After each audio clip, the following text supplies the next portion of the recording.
प्यारे विद्यार्थियों, आपने खंड ब के लिए उत्तर मांगा था कि सर मॉडल पेपर का खंड ब का सॉल्यूशन करा दीजिए, क्योंकि खंड अ का मैंने 20 प्रश्न के उत्तर आपको दे दिए थे। आप सभी ने देख लिया था और सभी का रिक्वेस्ट था। अच्छी बात है कि सभी ने रिक्वेस्ट किया कि सर खंड बी, जो सेक्शन बी है, उसके सभी प्रश्नों के उत्तर दीजिए। तो सारे के सारे प्रश्नों के उत्तर इस वीडियो के माध्यम से देखने वाले हैं। फटाफट देख करके अपनी तैयारी को अंजाम दीजिए। तो पहला प्रश्न जो है आपका, निम्न का संक्षिप्त में उत्तर देना है। एक एक अंक के 10 प्रश्न जो आएंगे, जो फॉर्मेट है आपका मॉडल पेपर का, उसी की हम बात कर रहे हैं।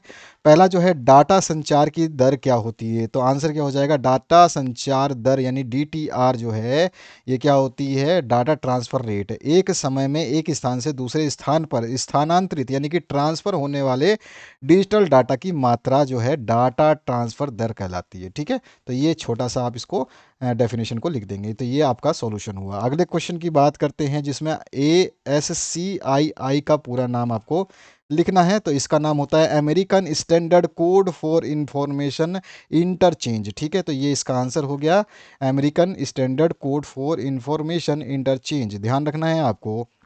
नेक्स्ट जो है आपका, BDU क्या है? तो BDU जो है, एक प्रकार का विजुअल डिस्प्ले यूनिट है जिसका उपयोग कंप्यूटर करता है। ठीक है, वीडियो क्या है?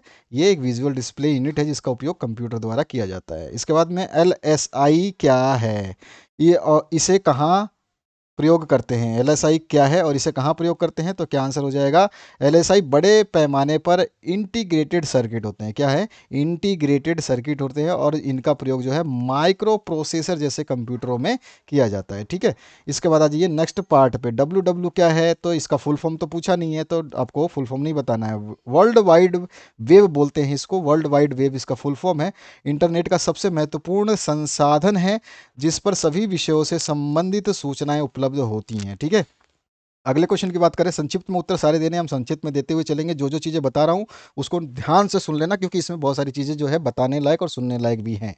तो यहाँ पर जो अगला प्रश्न है, लाइनेक्स में डायरेक्टरी देखने हेतु कमांड लिखे। तो लाइनेक्स में आप डायरेक्टरी देखेंगे तो कैट कमांड का यूज़ करेंगे। तो कैट कमांड का प्रयोग हम करते हैं।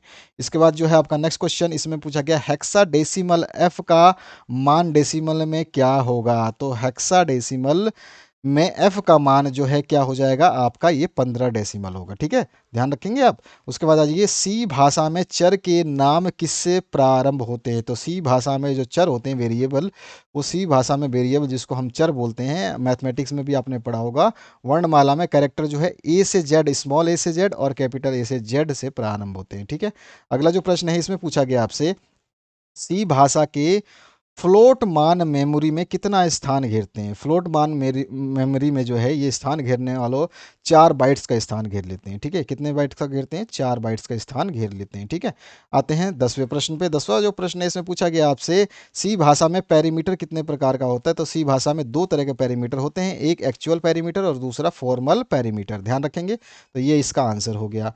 आते हैं अगले प्रश्न पे। अब यहाँ पे 10 प्रश्न हमने दे दिया। अब खंड आपका होता है निम्न का उत्तर दीजिए। 11वां प्रश्न आ चुका है। 11वें प्रश्न आपके 2-2 अंक के हैं। इसमें 5 प्रश्न आपको दिए गए हैं। पहला जो प्रश्न है, सी भाषा में लाइब्रेरी फंक्शन के 2 उदाहरण आपको देने हैं। तो चलिए सबसे पहले हम बात करें सी भाषा में लाइब्रेरी फंक्शन के 2 उदाहरण। सबसे पहला उदाहरण जो है POW 0। इस प्रकार के फंक्शन को का प्रोटोटाइप जो है क्या होता है? मैथ एच होता है। और ये जो है फंक्शन का प्रयोग किसी संख्या के घात यानी पावर को निकालने के लिए किया जाता है। और दूसरा जो उदाहरण है वो हम दे सकते हैं आपका स्क्वायर यानी कि स्क्वायर टी जीरो यानी कि ये क्या करता है? या वर्गमूल निकालने के लिए काम आता है। इसका भी प्रोटोटाइप मैथ एच ही होता है। ये वर्गमूल ज्ञात करने के लिए उपयोग किया जाता है। ठीक है, तो ये हो गया हमारे पास 2 उदाहरण। आते हैं बी पोर्शन पे। इसमें लाइनेक्स ऑपरेटिंग सिस्टम में कर्नेल को समझाना है। लाइनेक्स ऑपरेटिंग सिस्टम में कर्नेल क्या होता है? तो लाइनेक्स में कर्नेल लाइनक्स का मुख्य भाग होता है। ये कंप्यूटर के हार्डवेयर को नियंत्रित करता है तथा मशीन स्तर पर कार्य करता है, यानी कि मशीन के स्तर पर कार्य करता है। और कर्नेल का सीधा संबंध जो है उपयोगकर्ता से नहीं होता, यानी कि जो यूज़र है उससे कोई इसका इंटरफेरेंस नहीं होता, बल्कि उपयोगकर्ता जो है ये क्या करता है? ये उपयोगकर्ताओं द्वारा शेल को दिए गए आदेशों का ट्रांसलेट मशीन भाषा में करके उसको एग्जीक्यूट यानी कि आगे की प्रोग्रामिंग को करता है। ठीक है, तो ये हो गया लाइनेक्स में, लाइनेक्स ऑपरेटिंग सिस्टम में कर्नेल का प्रयोग। इसके बाद आपका यहाँ पे पूछा गया है नांड और नोर गेट का लॉजिक सिंबल संकेत बना करके उसकी सत्यता सारणी आपको लिख दी है। तो सबसे पहले हम बात करें नांड गेट का, तो नांड गेट क्या होता है? नांड गेट जो है एंड गेट और नोट गेट के संयोग से बनता है और इसमें भी दो निवेशी तथा एक निर्गत चर होता है। ठीक है, नांड गेट का जो बुलियन एक्सप्रेशन होता है, ध्यान रखना बुलियन एक्सप्रेशन क्या होता है? ए डॉट बी होता है, ध्यान रखना ए डॉट बी, और जो आउटपुट मिलेगा वो हमारे को वाई मिलता है। ठीक है, अब देखो नांड गेट का प्रतीक हमसे पूछा है, ये दोनों चीज़ें हमको बतानी है, तो प्रतीक कैसा बनेगा? तो प्रतीक का डायग्राम मैं बताना चाहूँ तो मेन प्रतीक ये है, आपको प्रतीक ये वाला याद रखना है। यहाँ पे बताया गया है कि जो है एंड गेट प्लस में नोट गेट को मिलाकर के नांड गेट बना हुआ है, तो मेन प्रतीक ये है, आपको ध्यान रखना है। इसमें दो आपके इनपुट है और ये आपका आउटपुट है नांड गेट में। अब इसकी सत्यता सारणी की अगर मैं बात करूँ तो सत्यता सारणी कुछ इस तरह से होती है। इसमें ए फंक्शन जो आपका ये यहाँ पे ए दिया है और ये बी दिया हुआ है, ये इनपुट है और आउटपुट वाई मिलेगा। तो देखिए इनपुट कैसे मिलता है, ये रहा इनपुट ए और बी, और यहाँ पर जो है हमारा को इसका याद रखना है जो एक्सप्रेशन होता है ए डॉट बी बराबर वाई होता है। ठीक है, तो यहाँ पर देखो जीरो से जीरो, आप जब यहाँ पे क्या होता है कि ये उल्टा हो जाता है, जीरो से जीरो गुणा करोगे तो जीरो ही होगा, लेकिन जीरो का उल्टा क्या होता है? एक होता है। यहाँ पर देखो जीरो से एक से जीरो को गुणा करोगे, देखो ध्यान से, जीरो से जीरो गुणा किया तो क्या आया? जीरो आया, तो जीरो का उल्टा क्या हुआ? एक हुआ, तो यहाँ पे हमने एक लिखा, समझ में आया? अब यहाँ पे देखो एक गुणा जीरो क्या होता है? जीरो, इसका उल्टा क्या होता है? एक होता है, ये रहा आंसर। ठीक है, इस तरह से जीरो गुणा एक क्या होता है? जीरो होता है, लेकिन उसका उल्टा क्या होता है? एक होता है। इसी तरह से एक गुणा एक क्या होता है? एक होता है, लेकिन इसका उल्टा क्या होता है? जीरो होता है। ठीक है, तो इस तरह से सारे के सारे जब आउटपुट मिलेंगे तो हमारे को उल्टे मिलेंगे, याद रखोगे? तो इस तरह से आपका ये सत्यता सारणी बना देनी है नांड गेट का। अब बात करते हैं हम नॉर गेट का, जो हमसे क्वेश्चन में पूछा गया। नॉर गेट क्या होता है? नॉर गेट जो है और गेट और नोट गेट के संयोग से बनता है। इसका बुलियन एक्सप्रेशन जो है ए प्लस बी होता है, उसमें ए डॉट बी था, इसमें ए प्लस बी होता है। ठीक है, इसका प्रतीक चिन्ह कैसा होगा? जैसे मैंने आपको बताया था कि ये और नोट से बनता है, तो और गेट और नोट गेट दोनों इस तरह से संयोजित करते हैं, और जो फाइनल डायग्राम आपको बनाना है अगर एग्जाम में आपको, तो एक ही डायग्राम याद रखिए नोर गेट का इस तरह का। ठीक है, ये वाला डायग्राम आपको याद रखना है, जिसमें दो इनपुट है ए बी, और नोर गेट से पास होकर वाई जो है आपका आउटपुट देता है। इसकी सत्यता सारणी की बात करें तो आपका ए बी वही हमारे को zero zero, zero one, one zero और वन वन लेते हैं। यहाँ पर वही आपका सब कुछ उल्टा हो जाता है। यहाँ पर जीरो को जीरो से गुणा करोगे तो आपके क्या आ जाएगा? जीरो से जीरो आपका जीरो रहेगा और उसका उल्टा क्या आएगा? वन आएगा। इसी तरह से यहाँ पे जीरो से वन को गुणा करोगे तो जीरो आएगा और इसका जो है उल्टा क्या आ जाएगा? आपका वन आ जाएगा। सॉरी, यहाँ पे जो है आपका क्या है? प्लस की बात हो रहा है ना, तो प्लस की बात में है, देखो सुनो ध्यान से, जीरो प्लस जीरो, क्योंकि यहाँ पे ए प्लस बी की बात हो रही है, तो जीरो प्लस जीरो जो है ये एक के बराबर होता है, और इसी तरह से जीरो प्लस एक जो होगा या एक प्लस जीरो, ये दोनों के दोनों जीरो के बराबर ही होते हैं, और एक जहाँ पे भी आएगा वो जीरो के बराबर होगा।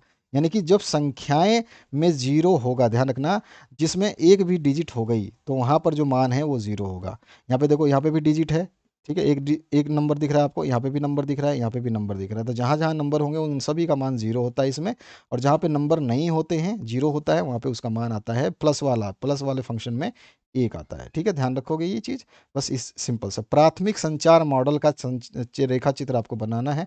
तो आपने तो कम्युनिकेशन पढ़ा भी है आपके शायद इसमें कंप्यूटर में तो है ही, और संचार सेवाएं जो है आपके सामाजिक विज्ञान में भी हैं। तो यहाँ पे देखो संचार का प्रारूप क्या होता है? संदेशकर्ता होता है, फिर वो संदेश भेजता है, एक माध्यम से जाता है और प्राप्तकर्ता द्वारा जाता है, और प्राप्तकर्ता जो है यहाँ से प्रतिपुष्टि करके संदेशकर्ता को बता देता है कि संचार प्राप्त तो हो गया। ठीक है, इस तरह से ये काफ़ी डिटेल में भी है, लेकिन आपको यहाँ पे केवल प्राथमिक संचार का बनाना था, तो ये डायग्राम आप बना देंगे। क्लियर हुआ?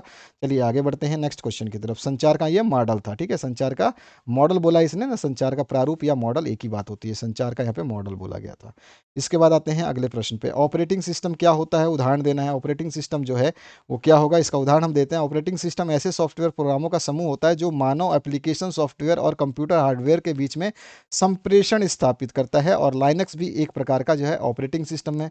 विंडो जो है वो भी आपका ऑपरेटिंग सिस्टम है, एग्जाम्पल में विंडो 7 है, विंडो 10 है, विंडो 11 है, नाइनक्स है, यूनिक्स है, ये सारे के सारे क्या है? इसके ऑपरेटिंग सिस्टम के उदाहरण है। इसके बाद अगला जो प्रश्न है इसमें 12वां प्रश्न शुरू होता है, 11वां हमने खत्म कर दिया, 12वें प्रश्न की बात करें। सभी प्रश्नों के उत्तर आपको देने हैं, 2 × 5 है, यानी 5 प्रश्न 2-2 अंक के पूछे जाएंगे। पहला जो है 4 नेटवर्क डिवाइसेस का नाम और उपयोग लिखने हैं। 4 नेटवर्क डिवाइसेस बताने हैं और उसका उपयोग बता देना है। पहला हम डिवाइस बात करें मॉडम। मॉडम का पूर्ण नाम जो है मॉडुलेटर डीमॉडुलेटर होता है। देखो, MO से मॉडुलेटर होता है और DEM से डीमॉडुलेटर होता है। ठीक है, ये दो चीज़ों से मिलकर बना हुआ है। MO मोडेम और DEM डीमोडुलेटर। ठीक है, यह देखो DEM से ये शुरू है और MO से ये शुरू है, ध्यान रखना। तो इस तरह से मॉडुलेटर और डीमोडुलेटर होता है और इसका प्रयोग जो है एनालॉग सिग्नल को डिजिटल सिग्नल और डिजिटल सिग्नल को एनालॉग में बदलने में मतलब प्रयोग किया जाता है मॉडम का। है, हम लोग मॉडम देख चुके हैं, आप लोगों ने देखा होगा, नहीं देखा होगा तो नेट पे सर्च कर देना, मॉडम मिल जाएगा। अब जो है आपको यहाँ पे और बताना है कि इसका उपयोग लिखना है। तो उपयोग क्या है, हमने बता तो दिया, ये एनालॉग में जो है आपको 4G डिवाइसेस का नाम लिखना था। उपयोग क्या होता है, ये एनालॉग को सिग्नल को डिजिटल में और डिजिटल को एनालॉग में परिवर्तित कर देता है। इसके बाद रिपीटर पूछा है, आपको 4 बताना है, मैंने 4 बता रहा हूँ। पहला मॉडम है, दूसरा हमने रिपीटर है। रिपीटर का उपयोग जो है ट्रांसमिशन बढ़ाने के लिए, यानी कि रिपीट करते हैं। आप कभी कभी देखोगे डिस्क केबल लगा होता है, तो डिस्क केबल कहीं से आती हुई आपको दिखाई दे तो बीच बीच में डब्बे लगते हैं, आपने देखा होगा, वो रिपीटर का काम करते हैं। समझ में आ गया। तो ये क्या है, सिग्नल को वीक नहीं होने देता। बहुत दूर से आपका सिग्नल आता है, पता है ये डिस्क का बहुत दूर से आता है, तो डिस्क का जो सिग्नल आता है उसको वीक ना होते हुए उसको क्या करें, एम्पलीफाई कर दे, मतलब और मजबूती बना करके आगे भेजे। फिर आगे वाला डब्बे में जाएगा जिसको हम रिपीटर कहते हैं, वो फिर से रिपीट यही काम करेगा। इस तरह से रिपीट होता रहता है और सिग्नल जो है टूटता नहीं है और हमारे सभी के टीवी टावी जो है बढ़िया तरीके से चल जाते हैं। रिपीटर का काम समझ में आ गया, एग्जाम्पल बता दिया। रिपीटर है पहला, मॉडम है दूसरा, रिपीटर है। तीसरा जो हम बोलेंगे वो होगा स्विच। स्विच जो है ये क्या है, स्विच का प्रयोग जो है मल्टीपल कंप्यूटर्स को आपस में कनेक्ट करने के लिए किया जाता है। ठीक है, स्विच क्या होता है, ये मल्टीपल कंप्यूटर्स को आपस में कनेक्ट करने का काम करता है। यहाँ पे डैश लगा देना बीच में। ठीक है, अच्छा इसके बाद में आपका जो नेक्स्ट पार्ट है, हमने चौथा जो लिया है वो देखो, रूटर। रूटर क्या होता है, ये इंटरनेटवर्किंग डिवाइस होता है जो दो डिफरेंस नेटवर्क को आपस में जोड़ने में इस्तेमाल किया जाता है। तो इस तरह से ये आंसर हमारा कंप्लीट हुआ। अगला जो बी पोर्शन है उसकी बात करते हैं। अगला जो प्रश्न है इसमें फायरवेल क्या है और इसका उपयोग लिखना है। फायरवेल क्या होता है, हमको जानते ही हो, जो है सुरक्षा प्रदान करता है हमारे पूरे के पूरे विंडोज़ को। फायरवेल कंप्यूटर को सुरक्षा प्रदान करने का एक साधन है, अ, जो या तो सॉफ्टवेयर हो सकता है या हार्डवेयर पर आधारित हो सकता है। ठीक है, इसका प्राथमिक उपयोग जो है इनकमिंग और आउटगोइंग, यानी कि जो है अंतर्गामी और बाहरगामी नेटवर्क ट्रैफिक को डाटा पैकेट विश्लेषण द्वारा नियंत्रित करना होता है। ठीक है, तो इसे उपयोग भी बता दिया, फायरवेल क्या होता है ये भी बता दिया। मॉडेम का परिचय देते हुए इसकी उपयोगिता भी हमने मॉडेम का फुल फॉर्म देखा था, उसी को हम बताएंगे यहाँ पर। तो मॉडेम जो है एक नेटवर्किंग हार्डवेयर डिवाइस है। क्या ये हार्डवेयर है, बॉक्स टाइप में दिखता है ये, और इसका पूर्ण नाम जो है मॉडुलेटर और डीमॉडुलेटर होता है। इसका प्रयोग जो है एनालॉग सिग्नल को डिजिटल और डिजिटल सिग्नल को जो है एनालॉग में परिवर्तन करने के लिए किया जाता है। ठीक है, अगले प्रश्न की बात करते हैं जिसमें आपको पूछा गया है, आपका सी के बाद डी पोर्शन है, फाइबर ऑप्टिकल केबल का परिचय दीजिए। फाइबर ऑप्टिकल केबल जो है इसमें टोटल इंटरनल रिफ्लेक्शन होता है, इसी के थ्रू तो बहुत सारे दूर से हमारी जो इंटरनेट आती है ना, वो इंटरनेट इसी केबल से अच्छी तरह से आती है। फाइबर ऑप्टिक संचार का एक प्रणाली है। ठीक है, ऑप्टिक्स क्या है, ये संचार का एक प्रणाली है, नेटवर्क प्रोवाइडर का काम करता है। इसमें सूचनाओं का जानकारी एक स्थान से दूसरे स्थान पर ऑप्टिकल फाइबर के माध्यम से, यानी कि प्रकाश तंतुओं के माध्यम से, प्रकाश बिंदुओं के माध्यम से भेजी जाती है। ये प्रकाश के पूर्ण आंतरिक परावर्तन के सिद्धांत पर कार्य करती है। बाकी मैं पूर्ण आंतरिक परिवर्तन का सिद्धांत जो है इसके लिए आपको अलग से समझाऊंगा जब हम साइंस की बात करेंगे। इसके बाद जो है ईमेल क्या है, इसके प्रचलन का कारण क्या है। तो ईमेल जो है ये क्या होता है, तो ईमेल आपको अच्छी तरह से पता है, ये इलेक्ट्रॉनिक मीडिया डिवाइस, मतलब संदेश भेजने का है। ईमेल जो है इलेक्ट्रॉनिक मेल है जिसमें संदेशों को इलेक्ट्रॉनिक माध्यम से भेजा जा सकता है। ठीक है, इसके प्रचलन का कारण क्या है कि ये इसको प्राप्त भी कर सकते हैं, और ईमेल आज इतना प्रचलित इसलिए है क्योंकि ये लंबी दूरी पर संवाद यानी मैसेज करने का सबसे आसान और सस्ता माध्यम बन गया है, तथा इसमें जो गोपनीयता भी बनी रहती है। ठीक है, इसके बाद आइए 13वें प्रश्न पर। इसमें बिट क्या है, ठीक है, निबल, बाइट, वर्ड और वर्ड लंबाई की को हमें समझा देना है, इन सभी को हमें समझा देना है। तो पहला हम बात करें कि बिट क्या है, तो जीरो या एक को जो हम बिट कहते हैं, जीरो या एक को हम बिट कहते हैं। इसे बाइनरी डिजिट भी कहते हैं, ध्यान रखना, अगर क्वेश्चन पूछ ले बाइनरी डिजिट क्या है तो जीरो और एक को बाइनरी डिजिट भी कहते हैं। इसमें निबल क्या है, तो निबल का हम आंसर दे सकते हैं, 4 बिट्स के समूह को निबल कहते हैं। क्या कहते हैं, 4 बिट्स के समूह को निबल कहते हैं। अगला जो है इसमें आपसे पूछा गया है वर्ल्ड और वर्ल्ड लंबाई क्या है, तो उसकी बात करें तो आपका सबसे पहले 8 बिट के समूह को एक बाइट कहते हैं, ठीक है। यहाँ पे क्योंकि यहाँ पे निबल पूछा है, बिट्स के समूह को निबल कहते हैं, ये बता दिया। आपका बाइट क्या होता है, 8 बिट के समूह को हम बाइट कहते हैं। अब वर्ल्ड और वर्ल्ड लंबाई क्या होती है इसकी बात करें तो वर्ल्ड और वर्ल्ड लंबाई की हम बात करें तो 4 बाइट के समूह को वर्ल्ड कहते हैं, ठीक है। 4 बाइट के समूह को वर्ल्ड कहते हैं। और इसी तरह से अगर मैं बात करूँ कंप्यूटर वर्ल्ड कितने बाइट से मिलकर के बनता है, कितने वर्ड कंप्यूटर वर्ड कितने बाइट से मिलकर के बनता है, उसी को वर्ड लंबाई कहते हैं। यानी कि 8 बिट जो है वो 2 निबल के बराबर होता है और 2 निबल जो है 1 बाइट के बराबर होता है। ये थोड़ा सा ध्यान रखना है कि 8 बिट्स जो होते हैं वो 2 निबल होते हैं और 2 निबल जो है 1 बाइट के बराबर होता है। ये तीनों आपस में कनेक्टेड होते हैं, ये रिलेशन याद रखना, इससे क्वेश्चन पूछे जा सकते हैं। और ट्रुथ टेबल क्या होता है, दो उदाहरण अभी अभी हमने ट्रुथ टेबल देखा था, एक नांड गेट का और नोर गेट का, उसी को बना देंगे, क्या फर्क पड़ रहा है, ठीक है। सत्यता सारणी एक ऐसी सारणी है जिसमें, यानी कि ट्रुथ टेबल ऐसी सारणी है जिसमें लॉजिक चर यानी कि वेरिएबल की सभी संभावित मानों को तथा उनके संयोजन के उत्पन्न सभी परिणामों को उत्पन्न किया जा सकता है, जिसमें ट्रू यानी कि ट्रू आएगा तो 1 आएगा और फॉल्स होगा तो 0 होगा, वो ट्रुथ वैल्यूज कहते हैं। समझ में आया, तो वो 0 और 1 क्या थे कि हाँ ट्रू होगा या फॉल्स होगा, ठीक है। तो ये तो होता है ट्रुथ टेबल। और हम इसका एग्जांपल दे सकते हैं, सत्य सारणी आपका वही नांड गेट का ले लीजिए एक तो, और एक नोर गेट का ले लीजिए, तो ये हम एग्जांपल दे सकते हैं। ये नांड गेट का है एग्जांपल और ये नोर गेट का एग्जांपल है, दोनों को ध्यान रखना अच्छे तरीके से, बाकी आप और भी पढ़ सकते हैं। इसके अलावा निम्न में क्या तात्पर्य है, निम्न से क्या तात्पर्य है, फंक्शन बी सी डी से और सब रूटीन से। तो सबसे पहले फंक्शन की बात करें, फंक्शन क्या होता है, हम कह सकते हैं फंक्शन प्रोग्राम को छोटे छोटे भागों में विभाजित करना जो किसी विशेष ऑपरेशन या कार्य उद्देश्य को पूरा कर सके, फंक्शन कहलाते हैं, ठीक है।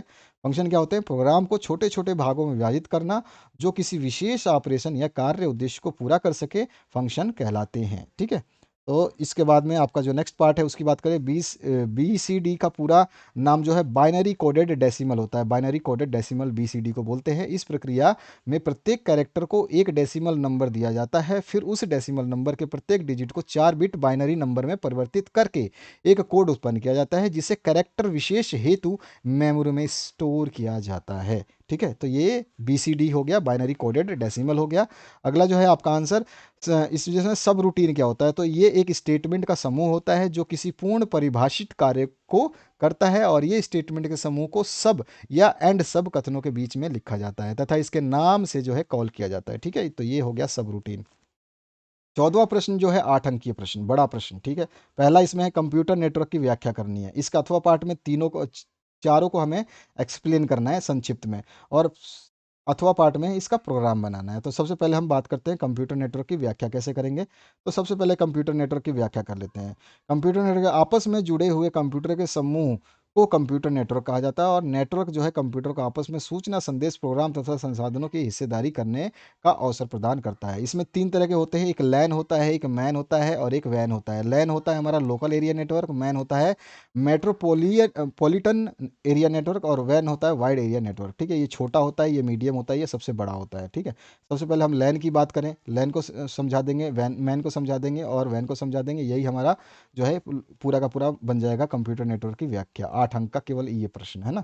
तो देखिए सबसे पहले लैन की बात करते हैं। तो लैन क्या होता है, लोकल एरिया नेटवर्क जो है एक सीमित क्षेत्र के अंदर रहता है, यानी कि मैंने कहा था ये छोटा होता है, छोटा सा जो है एरिया कवर करता है। ये ज़्यादातर जो है कंपनियों के द्वारा जो है आपस में अंदर जो कंपनियां होती है उसमें बहुत सारे जानते हो काम करते हैं एम्प्लॉय, तो एक जगह से अब मेरे को कोई सूचना देनी है तो मैं कंप्यूटर के माध्यम से ही वो सूचना को ट्रांसफ़र कर दूंगा, है ना। हर फाइल को शेयर करनी है तो उसी से मैं शेयर कर दूंगा, हर चीज़ जो संग्रहित कर सकता हूँ। बार बार जा करके उठ करके टेबल से देना मिलना, इसमें समय गंवाने की ज़रूरत नहीं है, सब कुछ काम ऑनलाइन हो जाएगा, ठीक है। इसकी कुछ विशेषताएं होंगी, उनको भी हम बताएंगे। तो इसकी विशेषताओं में देखो, इतना आप अगर लिख देते हो तो विशेषताएं कम से कम 2 से 3 लिखना, ज़्यादा नहीं लिखना। हमने आपको ज़्यादा इसलिए दिया है कि आपसे जो ये विशेषता याद हो जाती है उसको आपको याद करना है। तो लोकल नेटवर्क की जो भी विशेषताएं हैं यहाँ पे हमने दे रखी हैं, इसमें से कोई भी 3 से 4 विशेषताएं लिखना, ठीक है। बाकी विशेषताएं ये रही, ठीक है। तो ये सारी की सारी इसकी विशेषताएं हैं, आप इन विशेषताओं को लिख लोगे। इसके बाद आते हैं नेक्स्ट पार्ट पे, इसका जो है मेन का है मेट्रोपॉलिटन एरिया नेटवर्क जिसको बोलते हैं हम, यानी कि महानगर के लिए इसका इस्तेमाल किया जाता है। वो तो एक कंपनी के लिए इस्तेमाल किया जाता है, ये एक नगर के लिए या महानगर के लिए इस्तेमाल किया जाता है, ठीक है। इसमें जो है अधिक जो है क्या होती है, एरिया नेटवर्क जो है इसका अधिक होता है। समझ में आ गया। इसकी भी कुछ विशेषताएं हैं जिसको हम बता सकते हैं कुछ इस तरह से। इन विशेषताओं में से कोई भी 3-4 आपको जो भी याद रह सकते हैं उनको आपको लिखना है, जरूरी नहीं है कि बहुत सारे आप लिख दो, जैसे कि हमने दिया, हमने तो अब बच्चों के हिसाब से दिया ना, हर बच्चा हर कोई चीज़ याद नहीं रख सकता, तो जो जिसको अच्छा लगता है, जो ईजी लगता है, कम से कम 2 विशेषताएं ज़रूर लिखना, ठीक है, कम से कम 2 विशेषताएं, बस उससे ज़्यादा ज़रूरत नहीं है। तो ये हो गया आपका इसकी विशेषताएं। अगले पार्ट में बात करते हैं वैन की, वाइड एरिया नेटवर्क। तो वाइड एरिया नेटवर्क जो है ये बहुत बड़े क्षेत्रफल को कवर करता है, बहुत बड़े क्षेत्रफल को, जो कि महाद्वीपों तक भी फैला रहता है, ठीक है ना। यानी कि हम सिंपली कह सकते हैं सैटेलाइट जो हमारे काम करते हैं, सैटेलाइट से हम सूचनाएं भेजते हैं, लेते हैं, किसी देश के ऊपर निगरानी करते हैं, कम्युनिकेशन करते हैं, और जो है संचार सुविधाएं जो हमारे करते हैं, ये सारी चीज़ें क्या है इसी के अंतर्गत आती हैं, ठीक है ना। ये समझ गए होगे आप, इसको पढ़ लोगे तो आपको और समझ में आ जाएगा। मैं आपको केवल बेसिक इंट्रोडक्शन दे रहा हूँ, उससे आपको आसानी होगी याद करने में। तो इसकी विशेषताएं कुछ लिख सकते हैं हम। तो इसकी भी बहुत सारी विशेषताएं होती है, जो बहुत बड़ा नेटवर्क जो है भौगोलिक क्षेत्र की कोई सीमा नहीं होती, यानी कि जहाँ तक हो पॉसिबल ये कवर कर सकता है। और इनकी स्पीड देखोगे सुनोगे तो आपकी हालत ख़राब हो जाएगी, 56 किलोबाइट। हम तो 1 MB 2 MB 1 GB 2 GB 4 GB 4G और 5G की बात करते हैं, ये 56 किलोबाइट प्रति सेकंड से 155 मेगाबाइट प्रति सेकंड, समझ रहे हो आप, मतलब कि कल्पना नहीं कर सकते। एरोप्लेन जो फाइटर जेट्स हैं जो भी आक्रमण करते हैं, उस सूचनाओं को इतनी तेजी से कैसे, मतलब फाइट करो, बम गिराओ, उसको मार दो, वो और निशाना सामने है, ऐसे ऐसे हम देखते हैं, मूवीज में देखते हैं, वो इतनी तेजी से कैसे होता है। तो ये सारा का सारा इसी का कमाल है, ठीक है, वाइड एरिया नेटवर्क का। क्लियर हुआ। तो ये सारी विशेषताएं, इसमें से जो आपको अच्छा लगता है वो याद कर सकते हैं, बाकी आपकी नॉलेज के लिए सारी चीज़ें जरूरी हैं। अगले प्रश्न की बात करें, इसके अथवा पार्ट में पूछा गया था हमसे, ईमेल पे संक्षिप्त टिप्पणी, डब्ल्यू पे संक्षिप्त टिप्पणी, प्रोटोकॉल पे संक्षिप्त टिप्पणी, सर्च इंजन पे संक्षिप्त टिप्पणी। तो सबसे पहले ईमेल की बात करें, तो अथवा पार्ट के ईमेल की फर्स्ट वाली चीज़ ले लेते हैं। ईमेल क्या होता है? ये इंटरनेट की सबसे अधिक उपयोग की जाने वाली सेवा जो है, इसको हम इलेक्ट्रॉनिक मेल या संक्षेप में ईमेल कहते हैं, ठीक है। ईमेल के बारे में हमने अभी अभी पहले भी पढ़ा था, छोटा सा इसका आंसर लिखा था। और इसके बाद में यहाँ पर हम बता सकते हैं कि ये बहुत सारे जो है संदेश को लिख सकते हैं, जिसमें वीडियो, एड्रेस, ऑडियो, हर तरह की फाइलें जो है भेज सकते हैं, ठीक है। ये एक सॉफ्टवेयर प्रोग्राम है, उसके द्वारा जो है ये किया जाता है। ये सारी चीज़ें इसमें दी गई हैं। इसमें जो है आप जो है याहू मेल, जी मेल, ये सब यूज़ करते हैं ना। उसके अलावा भी बहुत सारे मेल हैं। बस हम एक बात करें, आउटलुक माइक्रोसॉफ्ट का स्पेशल आउटलुक है, स्पेशल सॉफ्टवेयर है ये, जो कि संस्थाओं में यूज़ किया जाता है, क्योंकि संस्थाओं में ये थोड़ी कि मैं अपने मेल से भेजूंगा, कोई दूसरा अपने मेल से भेजेगा। संस्थाओं में खुद का उनका एक आउटलुक होता है, उनकी संस्थाओं का खुद का होता है। मान लो मैं आज नौकरी छोड़ के गया, तो इसी आउटलुक पे दूसरा आदमी काम करेगा, यानी कि ये आउटलुक कंपनी का होता है, ठीक है। आप जब नौकरी करने जाओगे तो सब ये अंदाज़ा आपको लग जाएगा। तो इस तरह से इसका आंसर हो गया। अगला जो हम बात कर सकते हैं, वर्ल्ड वाइड वेब। तो ये डब्ल्यू यानी कि क्या होता है? ये डॉक्यूमेंट्स का समूह होता है, ये हाइपर टेक्स्ट डॉक्यूमेंट का जो है हम कह सकते हैं, ये सब कुछ इमेज, ध्वनि, सब कुछ इसमें, सब कुछ मतलब समाहित होता है। ये सब कुछ सेवाएं देता है, प्रदान करता है, ठीक है। इसका प्रयोग जो है सबसे पहले किसने किया था, कौन से सन में किया था, ये भी थोड़ा सा आपको याद रखना है, क्योंकि ये ज़रूरी होता है, MCQ भी बन जाते हैं। तो इसका ये पूरा का पूरा आंसर आप आराम से समझ सकते हो ना, कोई दिक्कत तो नहीं आएगी। चलो आगे बढ़ते हैं। अगला जो पार्ट है, इसमें प्रोटोकॉल क्या होता है, प्रोटोकॉल को आप देख सकते हो, प्रोटोकॉल जो है ये इसका आंसर हो जाएगा। और इसके बाद जो नेक्स्ट पार्ट है, इसमें फोर्थ नंबर, इसकी बात कर लेते हैं। हमारे को जो जो पूछा गया उसको फटाफट देखेंगे। जो है अच्छा, प्रोटोकॉल में भी आपके जो है इसके प्रकार हमें बताने हैं। तो एक तो TCP प्रोटोकॉल होता है, ठीक है।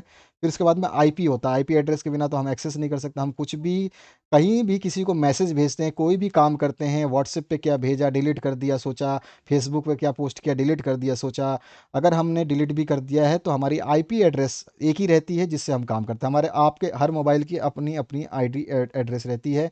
हर कंप्यूटर जो भी इंटरनेट यूज़ करता है उसका अपना IP एड्रेस रहता है, वो चेंज नहीं होता है, ठीक है। तो क्या होता है कि उसी IP एड्रेस से आपको ट्रेस किया जाता है कि भैया ये मैसेज किसने भेजा था, ये वीडियो किसने भेजा था, ये ऑडियो किसने भेजा था। इसी बेसिस पे कार्रवाई होती है। तो IP एड्रेस तो बहुत बड़ा जो है तगड़ा चीज़ है, ठीक है। ये वेबसाइट को चलाने के लिए किसी वेबसाइट को, यानी कि किसी भी चीज़ को चलाने के लिए IP एड्रेस होना आवश्यक है। IP एड्रेस चेंज तो इसका मतलब आपका चलेगा नहीं, आपका एड्रेस फिक्स होता है जब तक आप नेटवर्क चेंज ना करो, जब तक आप सिम चेंज ना करो, ठीक है। तो ये आपका IP एड्रेस होता है, ध्यान रखना है। तो IP एड्रेस का समझ चुके हो, ये IP एड्रेस। और तीसरा जो है आपका FTP। तो FTP फाइल ट्रांसफ़र प्रोटोकॉल कहते हैं। तो ये तीनों के तीनों इसके जो हैं क्या होते हैं, प्रोटोकॉल के टाइप्स होते हैं। इसके बाद जो है आपका नेक्स्ट पार्ट की बात करते हैं। नेक्स्ट पार्ट में जो है सर्च इंजन के बारे में थोड़ा सा लिखना, तो सर्च इंजन के बारे में हमने थोड़ा सा लिख दिया। आप इसके बारे में पढ़ सकते हो, ज़्यादा इसमें डिस्क्राइब करने की ज़रूरत नहीं है, जितना मैंने लिखा है उतना बहुत है, ठीक है। इसके बाद जो है नेक्स्ट पार्ट, इसमें आपका अथवा पार्ट में जो है आपको एक सिंपली क्या है, इनपुट जो है 20 संख्याओं को इनपुट देना है, तो उसको आरोही क्रम में जब व्यवस्थित करने के लिए एक प्रोग्राम करना है, ठीक है। तो वो प्रोग्राम को हमने लिख दिया है। आप इस प्रोग्राम को लैब में कर चुके हो, जब तक इसको लैब में नहीं करोगे तो यहाँ समझाने ना समझाने का कोई फ़ायदा नहीं। अगर आपने किया है तो आपको ये प्रोग्राम समझ में आ जाएगा, ठीक है। तो इस तरह का ये प्रोग्राम है, आप इसको चाहें तो नोट कर सकते हैं, ठीक है। इस तरह का प्रोग्राम है ये पूरा का पूरा आपका। और इस प्रोग्राम को जो है इस तरह से लिख करके हम लास्ट में जब इसको ख़त्म कर देंगे, प्रिंट दे करके इसको रिटर्न कर देंगे, ठीक है। तो ये प्रिंट आ जाएगा, जैसे प्रिंट दोगे तो आपका आंसर कंप्लीट होता है। तो इस तरह से आपने देखा, जो आपने डिमांड किया उसको हमने दे दिए। बाकी हम आपके सारे के सारे सॉल्यूशंस और एग्जाम पेपर्स दे रहे हैं, धड़ाधड़ उनको शेयर करिए और साथ ही साथ पढ़ते रहिए। उससे ज़्यादा आपको ज़्यादा टेंशन लेने की आवश्यकता नहीं है। जो चीज़ें दी जा रही हैं उसको कम से कम बढ़िया तरीके से समझिए, रीड करें।